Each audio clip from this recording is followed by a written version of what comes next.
Hey, just a disclaimer, and if you've been watching the show a long time, you'll notice there's a pattern, at least that I begin to notice, that whenever I hate a movie so much, in this case, let's say three movies back to back or back, Vic will then pick a movie that I hate even more so. And the plagiarism in this case, in this movie, will be even greater than the last three that I ragged on. So, because I'm an honest person, I have to say I apologize to the Sticky Finger Bandit, who did the Star Wars Episode 7 and Episode 9, aka Episode 4 and Episode 6. Tonight's show, Beyond the Law, aka The Dark Knight, aka John Wick, aka a mess. Let's start the show. I'm gonna bring in eBookie tonight first. Miss, how are you doing? Um, yeah, unclear. I'll let you know It after sounds we like you've been get. reading the script. I felt like it was pretty clear what the point was, but yeah, I'll be you copying hit the your nail on notes the head. on tonight's show. I just want everybody to know that. Coming in early, we got some comments. Chris Harris, David Sanderson. Now, David, it's funny because usually I hear you on the show, but now you're in the comment section. But let's bring in DMX. It's amazing that he's able to join us tonight. Sir, how are you doing? I say that respectfully. Rest in peace to the king. Rest in peace. This was He's reading your name if you're wondering why he's mumbling gruffly. I think Oh, okay. movies that he made. Mm-hmm. I picked this on impulse. It was all right. It was okay. But I was very happy. Final thoughts in the opening of the show. I was very happy. That's what I meant to say. Okay. And we're going to bring in the executive consultant. As you can see backstage, he's already prepared. How are you doing? As you can see backstage, they can see me backstage now. I'm talking to my co-host. Oh, okay. Yes. I'm doing fine. Hey, here's a fun fact. I just finished this movie about roughly, an hour ago, 57 minutes ago. Yeah. Can't wait to talk about it. It's going to be a good time. All right. Now, Vic, this is your pick. For those who are just joining us for the first time tonight, you'll notice that we usually have been doing like a series of movies. Those are on the Tuesdays. We try and stick to Tuesdays for those. And then on Thursdays, it's generally the host they pick. And they pick one a month. And we alternate between who does that. This week is Vic's week. Also, once a month, we let the audience pick. You have to go to YouTube, UPRE, and go in the comments of any of the shows and write down a suggestion. And then we will pick one of those movies from all the suggestions that we have. So far, Charmaine is winning. So if you don't want Charmaine's pick, which is, I think it's the Lost Boys to be there, then you have to come up with something. But tonight is Vic's pick. We're going to let DMX himself tell us why he picked this movie. I'm sure there's a deep reason for it. Well, DMX is very much a part of the culture up here. Mm-hmm. He's the person that not only you saw him on TV, you saw him in the streets. And he did a lot of good things. So he has a lot of love up here. So, a lot of people in the rest of the country don't necessarily understand that. That's why the big funeral in Barclays Center. That's why the whole big thing with the cars and everything rolling through Brooklyn and all of that. Basically getting the Biggie Smalls treatment. So I made this decision on impulse because like I said before, I think this is the last thing that he was a part of as far as on the big thing, so to speak. Now, I was entertained, honestly. Why? Because there was a few people that I saw that I just popped for. Steven Seagal is one of them. Even though his acting just got worse, you would think it would get better. But his acting was hilarious. Even though at the end of the movie it was very Steven Seagal, like he can break a sweat and he bust your ass. Like I love that. That's so classic. And it's and all of his movies were just super cheesy back then anyway. But I liked seeing DMX. I liked how like rooted in reality his way of being a cop really is. Like, where you could just be bought, and that is so action, factual, and mind you, here's the thing: right before he died, what did he say?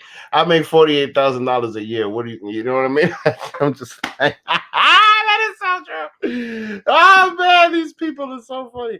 And the person that I love seeing the most was Swilly. Why? Because as soon as I saw him, I was like, oh snap, the old man that killed Nino Brown. I was so happy to see him casted in this movie because I don't think I remember seeing him ever again after that movie, to tell you the truth. And it was just great. And he had the best line in this entire movie. The way that he insulted that kid, That was good. God, that was so incredible. Man, he was just like, are you going to shoot me? Because if not, don't waste my time. I don't need to waste my time sitting here listening to a little boy pretending to be a man when he is just a piece of shit wrapped in human skin. Oh, man. Yo, that is the insult of insults. I love it. I'm going to remember that for the rest of it. Yeah, this was fun. You know, this is one of those movies that you like Netflix and chill to. You know, you talk shit to. You know, be like you listen to some DMX and be like, oh, did you see this movie? And I didn't see this movie. That's why I picked this movie. And it was a good time. Like, and here's the truth, right? Everybody, I'm probably gonna be the only one to give it a thumbs up because I already know. You know what I'm saying? And I can't wait for everybody to just rag on it. But I picked it because DMX used to roll in the hood, and we got love for DMX. You know what I'm saying? So that's it. But you see me, and because I'm a sunflower. You know what I'm saying? Like, I'm a happy person. It doesn't take a lot for me to, you feel me? So like, it is what it is. Okay. And what a way to remember him, this movie. Who would like to go next? And Gentlemen,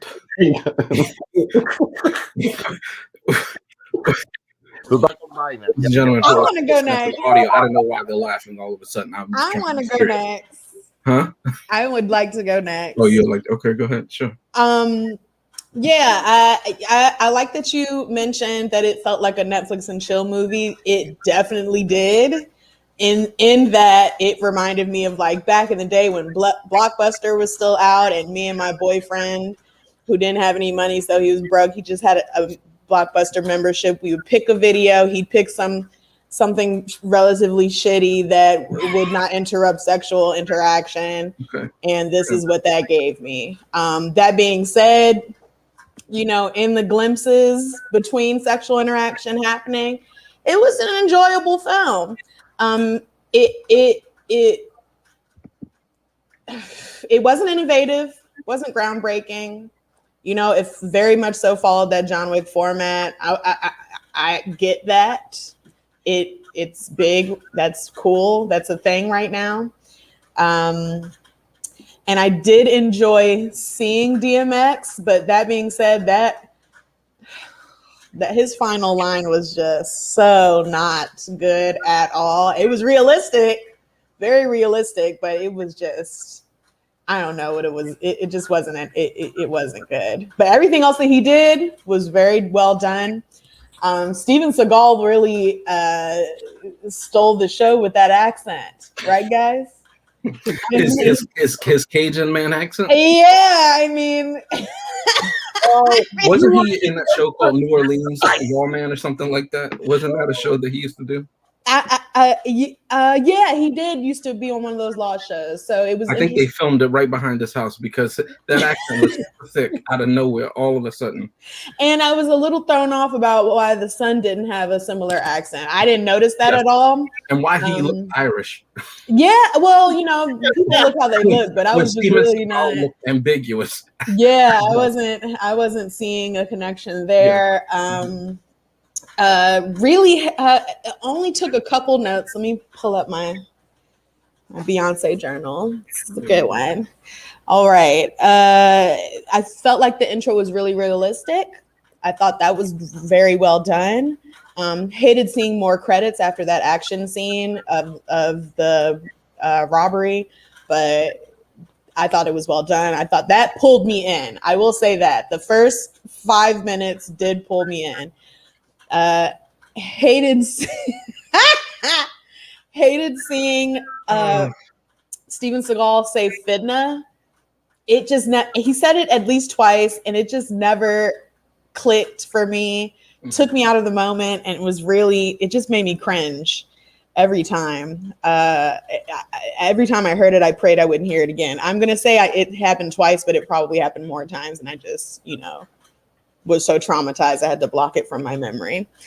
And the last thing that really stood out to me that seems so unnecessary, although it was a driving plot point, was this roided out guy beating this little kid who has never seen a weight in his life. I just didn't get that. And then for the son to later say, I kill all my own guys, like, sure. But you also have like this huge Hulk goon to beat on little kids. And I just really thought that was so strange. It was super pussified to me. But that's it. It was what it was. There was action. During that action, I saw a lot of Ken doll arms. You guys know the Ken Barbie doll, where he's like a lot of. Did you notice his super long thumbnail? The super long thumbnail? No. Yeah, Somebody had a super long thumbnail. Steven Seagal has a notoriously long thumbnail. I'm glad I His didn't. trips to Miami are a little bit different. Usually, people can only afford a pinky, but he can scoop the whole thumb. So I don't. Very not good. I apologize at the beginning of this episode. Very not good. I will say though, I did love seeing Bill Cobbs. I didn't know that there was still a Bill Cobbs. I didn't know that he was still alive and with us. I was very glad to see him. I also didn't know that there was someone alive on this planet older than Morgan Freeman. And there we go. Like, he could play Morgan Freeman's dad easily. Nice. And Vic, you co-sign the flu. I mean, y'all don't see the resemblance? For real though. I mean, it's not just the oldness. They could favor each other for real. I would have been. Morgan Freeman could have made a cameo. I would have been. Okay, let's stop offending somebody who just recently turned 84 years old. Happy birthday to Morgan Freeman. But that's just crazy. Is it my turn yet? Is it my turn? Okay. Ladies and gentlemen, you probably ask yourself, hey, is this Tuesday? No, it's not Tuesday. The reason why this picture's up is because I'm going to bring some truth. Yes. I'll bring some truth. I knew when Vic was going to go, he was going to try to be as nice as possible. Rest in peace, DMX. Hey, that's given to you up there in heaven. But he didn't give me a quality movie with this one. And we're going to go ahead and we're going to hop over a few things, okay? First, I want to give a big shout out to my man. Who you asking about? I'm talking about Steven Seagal. This man had some of the best acting I've ever seen. Why? Because he utilized one of these. Yeah. This, ladies and gentlemen, is an iPhone. It is a phone. This is what he used to voice all his lines in this movie. He phoned in this movie. He said, check, yes, sir. Then they said, hey, do you want a Galaxy? You want an Apple? He said, this movie sucks. Give me an Apple. And that's why he decided to use this phone to voice all of his lines in this movie. He literally phoned it in. He literally phoned it in. Now, that was problem number one. Right? That was problem number one. Actually, problem number two. Problem number one was they began the movie. Problem number two was Steven Seagal phoning it in. Problem number three, what is James up to? Problem number three is this. This is how I felt when I watched the movie.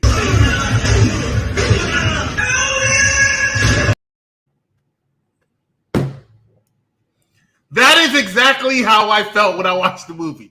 For an hour and a half, I felt like I was getting punched in the face, and then I looked over to one of my roommates, bloody nose, bloody eyes coming out, just blood everywhere. It looked like, someone was on a period.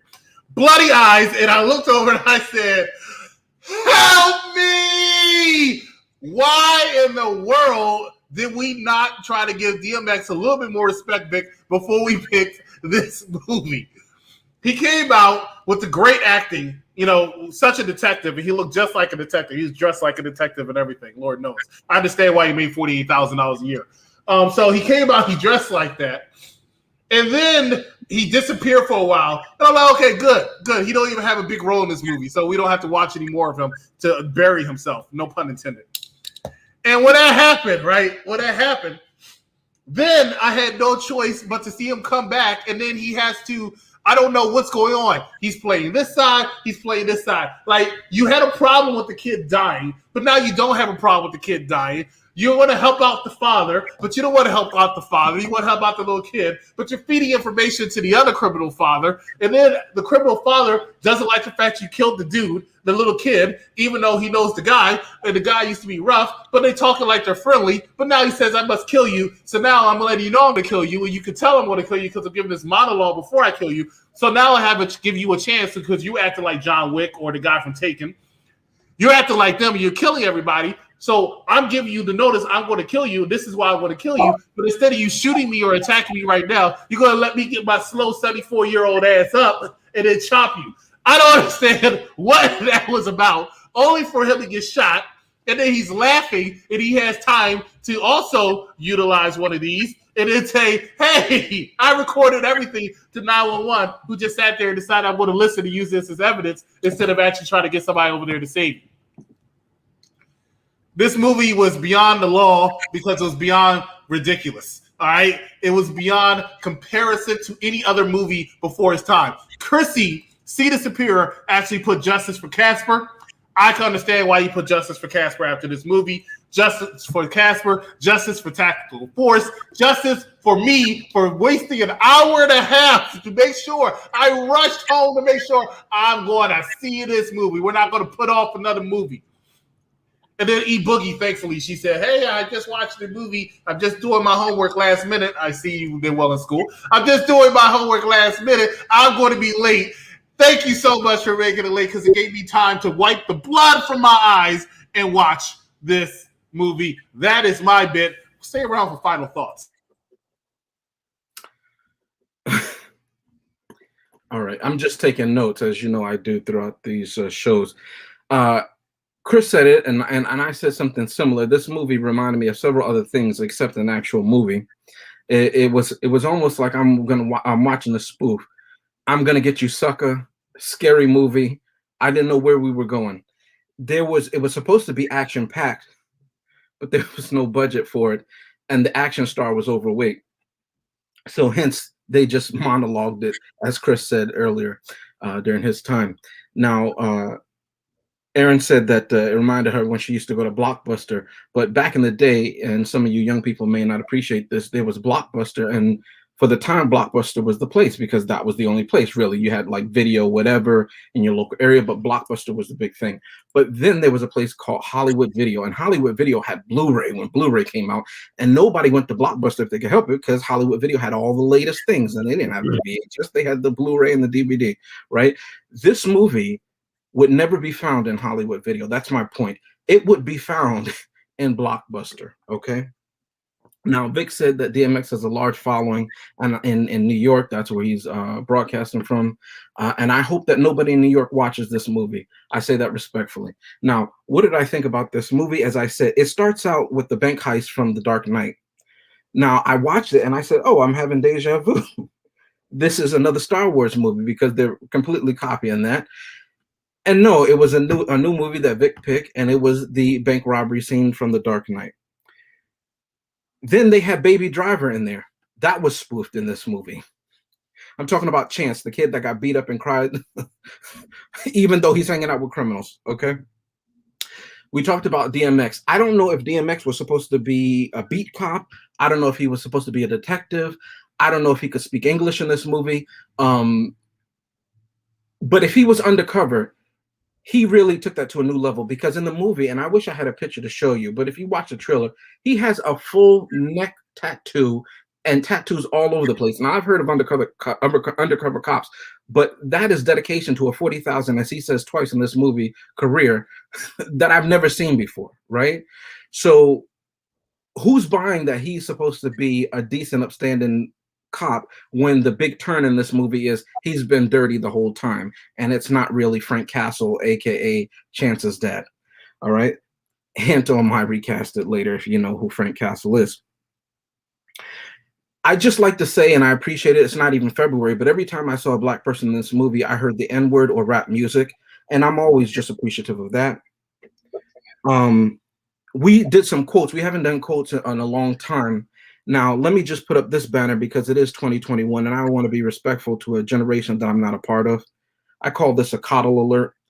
Some of these things I'm going to say will be offensive and I have no place to keep you safe. These are both by Kung Fu The Legend Continues, Part 2, Steven Seagal. Oh, you don't know who Steven Seagal is? Let me show you. Let me just take that off so you can see a full picture of who Steven Seagal is. I want you to make sure. This is Steven Seagal. I told Aaron that he had really long fingernails. That was him with Vladimir Putin. Yeah. In this country, he chastises people who look like me and says that we're doing the wrong thing. But this is him talking to Vladimir Putin and signing some documentation. That was last year, I believe, or 2 years ago. Just find it interesting. He was supposed to be a martial arts expert because in this movie, he moves like he has Jedi skills because he was incredibly fast when he took out those 5 guys at the table. It was like boom, boom, boom, boom, boom, boom. No hesitation.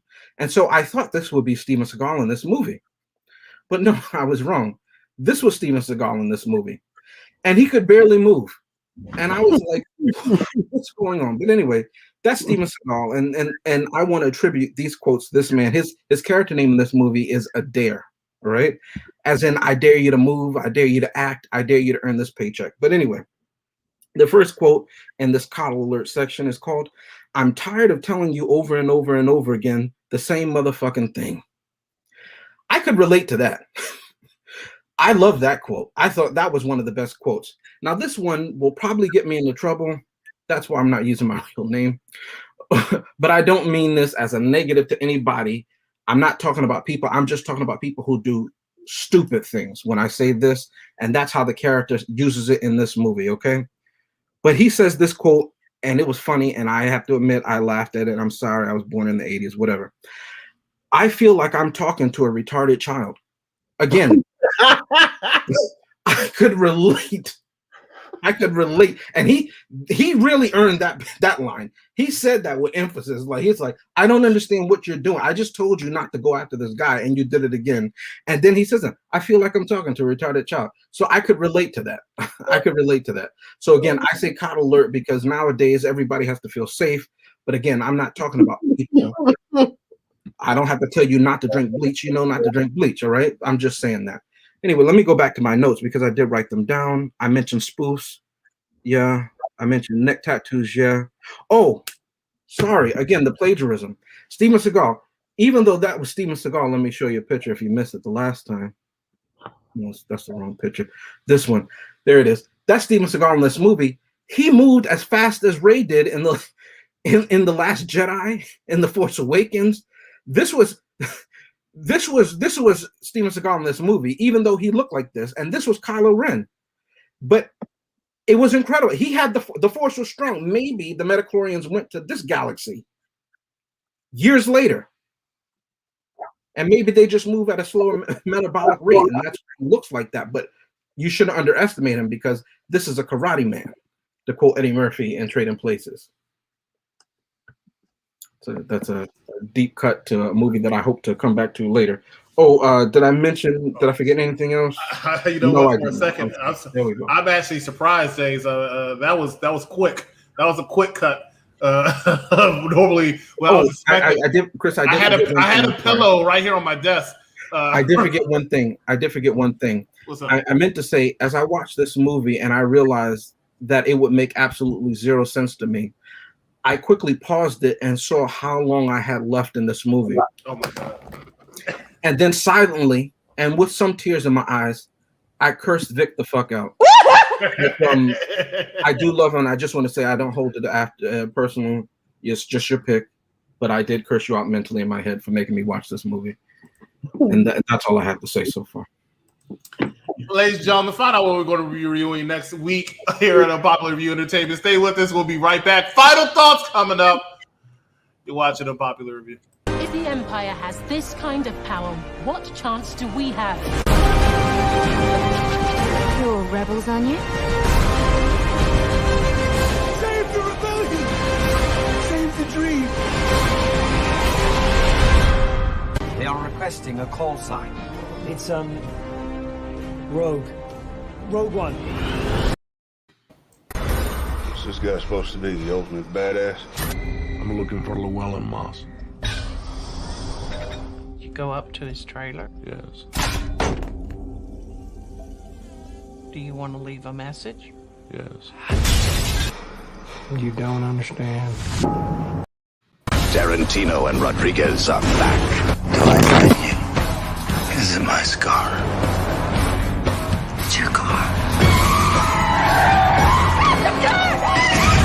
Quentin Tarantino's Death Proof. All right, ladies and gentlemen, we are back here on Popular Review reviewing Vic's movie Beyond the Law, which is a little controversial, say the least, amongst the host anyway here at UPRE. But we're now getting into our final thoughts. Make sure that you join us next Tuesday at 9:30 p.m. as we review the second to last movie of Star Wars. We are going to do, before we finally out of Star Wars Rogue One. Should be an interesting one on Wednesday. Join us as we review, I believe, at 9 o'clock. And stay tuned all our social media. But we're going to be reviewing none other than No Country for Old Men, long time coming. That's going to be a star-studded, action-packed episode. I guarantee it. And then on Thursday, right back here for none other than E Boogie's pick of Death Proof. Her first pick, so we'll make sure that you watch that next Thursday here, 9:30 p.m. But Beyond the Law right here, and DMX, we're going to start off with you and your final thoughts.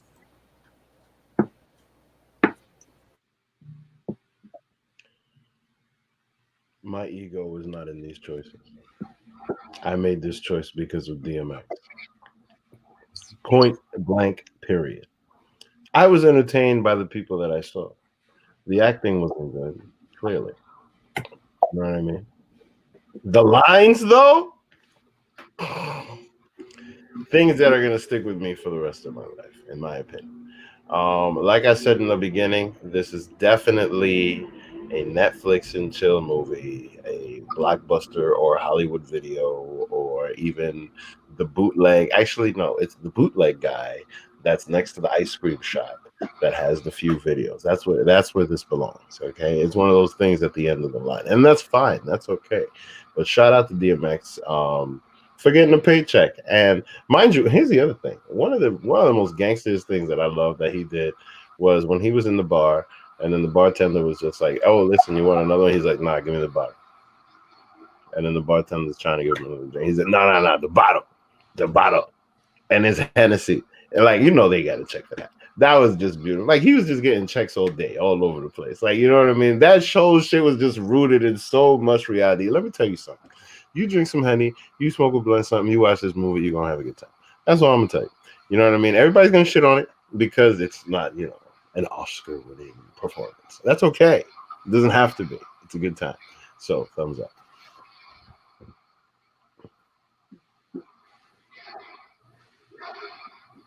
All right, E Boogie, we're on you. I'm gonna just jump right in.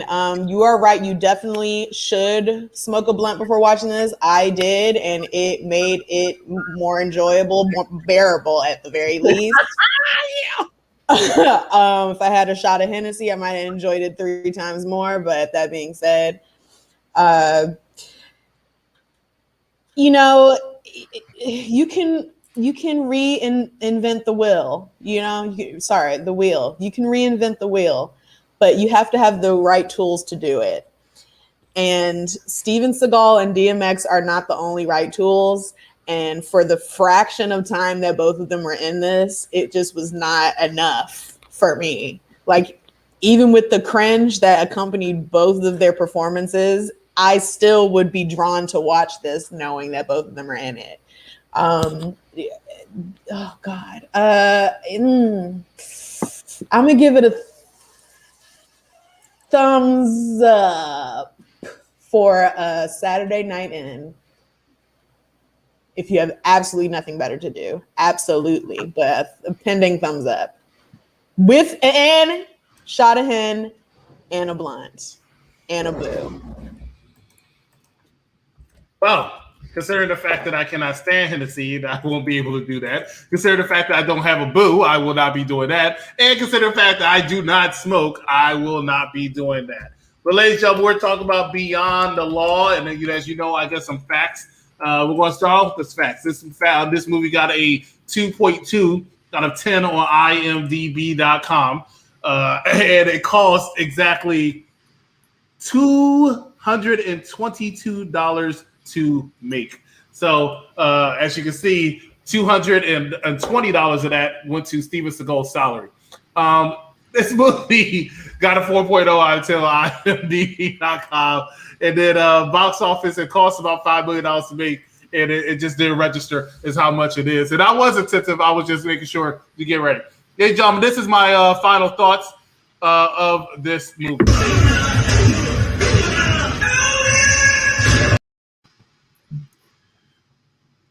Thumbs down. Let me just say early, I too struggled to find pictures from this movie because apparently nobody else has seen it. So I had to clip parts of the trailer. Kudos to you, Chris, for thinking alike. As always, I started the show with the appropriate apologies. I end the show with appropriate credit. Vic, who gave us See No Evil, where a man got shot in the head and kept walking. Vic, who brought us Stone Cold's movie that I can't remember the name of. Don't even tell me, I don't care. And Vic, who brought us Beyond the Law. Thank you. I just want to give credit. Now, a lot was said about this movie. I was about to tell Let me use some quotes. It's not very good. I need to be drunk. I need to be high. And with that in mind, let me just quote a song in this movie because music is played throughout this movie. How they got the clearance for that in the budget, I don't know. But here's something that really spoke to me. Who can take a sunrise, sprinkle it with dew, cover it with chocolate and a miracle or two? The Candyman. Oh, the Candyman can. The Candyman can cause he can because he mixes it with love and makes the world taste good. Now, why am I singing a song about the Candyman? Because that's what I call the person who gives me things that make me forget that I'm living in this world. And only the Candyman could allow this movie to be good. And I mean quality, top dollar Candyman. And if you have a Candyman in your neighborhood, I suggest you watch this movie after you stop off at their place because, you know, they don't always deliver. But I'm just saying the Candyman can make Beyond the Law good. But since I didn't go to the Candyman, and only the Candyman can, this movie is getting the thumbs down that only it deserves. I don't even flash anymore because E gets upset, so I just go ahead and give you the one. But thumbs down, 2 thumbs down, 2 thumbs up, split down the middle. See if you're still in the comments. Go ahead and break this, make some sense of this, and break this tie because I don't think she got high. I don't know. Well, you know, so. Ladies and gentlemen, thank you so much for watching us. Please make sure that you pay attention to UPRE on our YouTube channel. If you have not subscribed yet, subscribe to us on our YouTube, UPRE, and join us next Tuesday, Wednesday, Thursday. 3 movies coming at you next week. If you missed The Quiet Place 2 last night, that's also right up there on our YouTube channel. Go ahead and check that out. For anybody who possibly sees Quiet Place 2 or are going to watch it sometime in the near future, make sure that you pay attention because that is a spoiler alert. Oh, tie broken. Thumbs down. Ladies and gentlemen, for Mumbles, Gruffly, DMX, E-Boogie, I'm the executive consultant. Thank you so much for watching us, and you all have a wonderful night. Night, everybody. All right.